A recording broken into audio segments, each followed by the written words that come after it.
Hello everyone. जैसा कि मैंने पिछली क्लास में आपको कुछ बैक्टीरियल और फंगल डिजीज़ के बारे में बताया था और उसका ट्रिक भी बताया था, तो आज मैं आपको वायरस डिजीज़ की ट्रिक बताऊंगी। इसका ट्रिक है, रचना हमें पानी दो जरा सा। रचना से हो गया रेबीज़।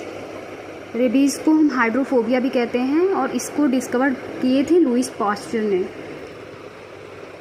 और चिकन पॉक्स जो होता है वैरिसेला वायरस से होता है। हमें एच से हो गया हेपेटाइटिस, एम से हो गया मीजलिस और ई से हो गया इबोला। मीजलिस में मोरबीली वायरस होता है और इबोला में क्या होता है, इंटरनल ब्लीडिंग होती है।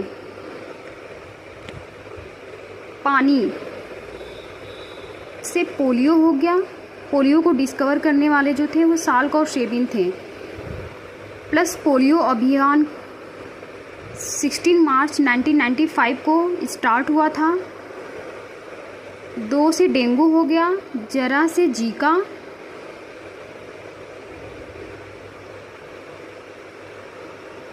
डेंगू जो होता है वो एडिस इजिप्ट के थ्रू होता है और इसमें प्लेटलेट्स का जो नंबर होता है वो डिक्रीज हो जाता है और इसमें अर्बो वायरस होता है। 7 से हो गया स्वाइन फ्लू, जैसा कि ये बहुत कॉमन होता है किसी भी एग्ज़ाम के लिए। जैसे स्वाइन फ्लू में कौन सा वायरस होता है, तो H1 और N1 वायरस होता है। और बर्ड फ्लू में H5 और N1 होता है। और स्मॉल पॉक्स को डिस्कवर करने वाले जो थे साइंटिस्ट वो जेनर थे।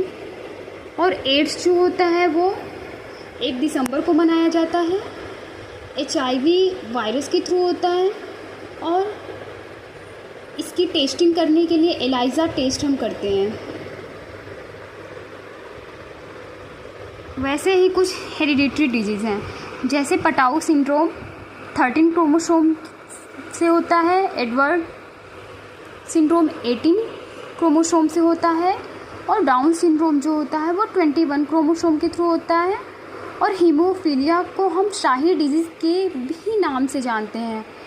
इसमें क्या होता है कि ब्लड क्लॉट नहीं होता और इसकी कैरियर जो होती हैं, वाहक जो होते हैं वो फीमेल होती हैं। और कलर ब्लाइंडनेस डिजीज़ होता है। इसमें क्या होता है कि कलर डिफ्रेंशिएशन हम नहीं कर पाते। और कुछ अदर डिजीज़ जो होते हैं, जैसे कि मिनीमाटा डिजीज़ जो होता है वो पारा के थ्रू होता है। इटाई जो होता है वो कैडमियम के थ्रू होता है।